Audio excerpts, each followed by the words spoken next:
Have you ever noticed that the deeper you dive into your thoughts, the more isolated you feel? It's as if the more you understand about the world, the less people want to hear what you have to say. This isn't just a fleeting feeling, it's a pattern. Rooted in human history and psychology, society has long been wary of those who think deeply, not because their ideas are flawed, but because they reveal truths others would rather avoid. From Socrates to Nietzsche, from Galileo to Tesla, history is littered with examples of brilliant minds who were mocked, silenced, or shunned. Their crime: seeing the world too clearly. The 19th century philosopher Arthur Schopenhauer, known for his unflinching honesty, argued that intelligence is less a gift and more a burden, one that sets deep thinkers apart from the crowd. But why does this happen? Why does society push away those who challenge the norm with their insights? The answer lies in the complex interplay of human psychology, social dynamics, and our innate resistance to uncomfortable truths.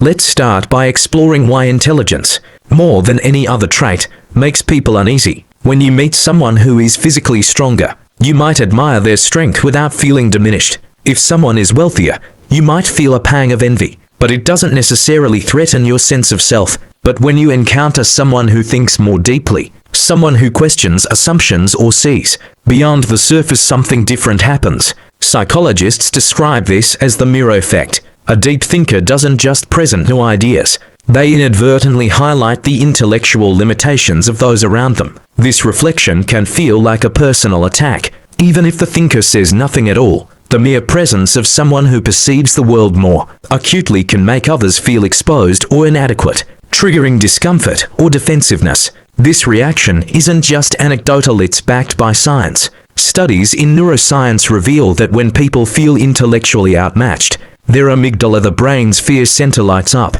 This is the same region that activates when we face a physical threat. In other words, a deep thinker's ideas can trigger a primal survival response, as if their intellect poses a danger. Why does this happen? To understand, we need to look at how our brains evolved. For most of human history, survival hinged on group cohesion. Being accepted by the tribe meant safety. Being ostracized could mean death. Our brains are wired to prioritize social harmony over intellectual disruption. When a deep thinker enters the picture, their ideas often challenge group norms, threatening the delicate balance of social unity. This makes them seem like a threat, even if their intentions are benign. Consider your own experiences. Have you ever shared a complex idea in a casual conversation, only to be met with silence or a quick change of topic? Or noticed how discussions rarely venture beyond small talk in group settings? This isn't random. It's a defense mechanism. Most people, consciously or not,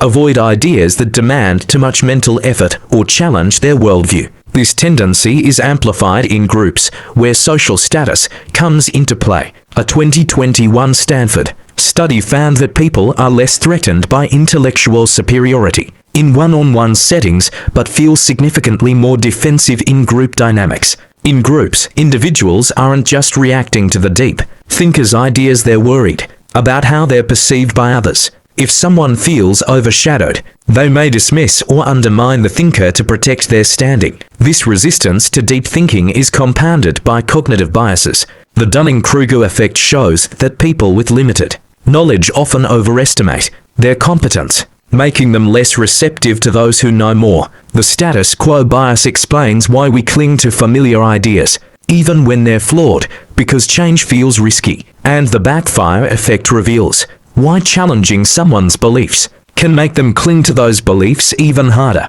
These biases create a perfect storm, where deep thinkers are dismissed not for being wrong, but for being disruptive. In today's digital age, this dynamic is magnified. Social media algorithms favor emotionally charged, simplistic content over nuanced arguments. Viral soundbites spread faster than thoughtful discussions, leaving deep thinkers struggling to find an audience in a world that prioritizes entertainment over insight. So why does society resist intelligence so fiercely? It comes down to comfort. Most people crave predictability and cognitive ease, the mental state where information feels familiar and easy to process. Deep thinkers, by contrast, introduce complexity and uncertainty, which the brain perceives as effortful and even dangerous. This preference for comfort is reinforced by institutions like schools, workplaces, and politics.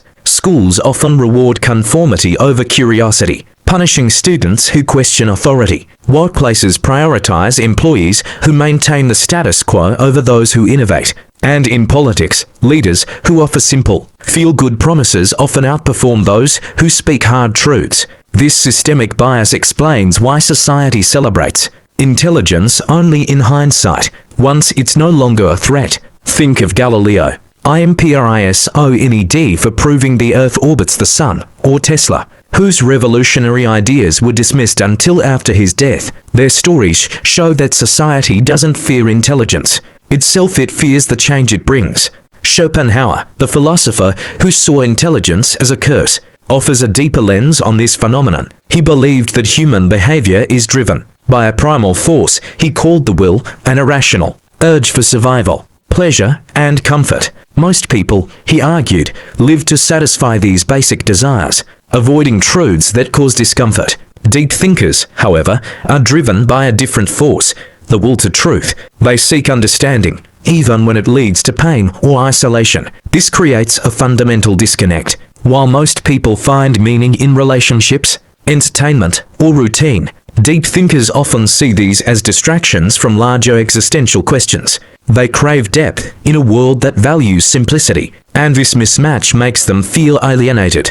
Schopenhauer didn't just diagnose the problem, he offered ways to cope. He saw solitude as a privilege, a chance for deep thinkers to pursue their ideas without the pressure to conform. He advised seeking out like-minded individuals, whether through books, philosophy, or small intellectual circles. And he urged thinkers to be strategic, sharing their insights only with those ready to hear them. His philosophy is a reminder that while intelligence can isolate, it also grants a rare kind of freedom, the ability to see the world as it truly is. History bears this out, time and again. Deep thinkers have been rejected in their lifetimes only to be celebrated later. Socrates was executed for urging people to question their beliefs, yet his ideas laid the foundation for Western philosophy. Nietzsche's radical philosophy was ignored until it reshaped modern thought. Turing, whose code-breaking saved millions, was persecuted for his personal life, yet his work underpins today's AI revolution. Hypatia,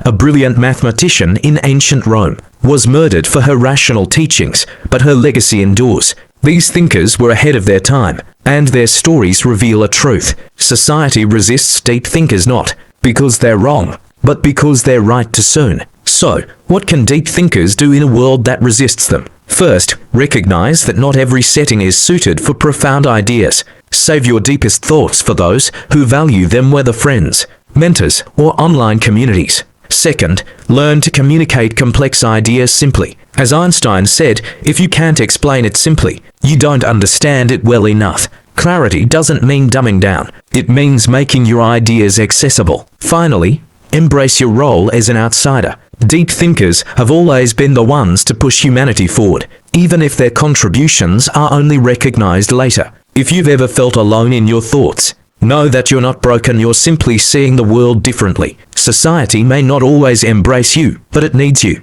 Your ideas, however unconventional, are part of the slow, messy march of progress. So keep thinking deeply, keep questioning, and keep seeking truth. You're in good company, and the world will catch up eventually. What do you think? Have you ever felt misunderstood for thinking deeply? Share your experiences, and let's keep the conversation going.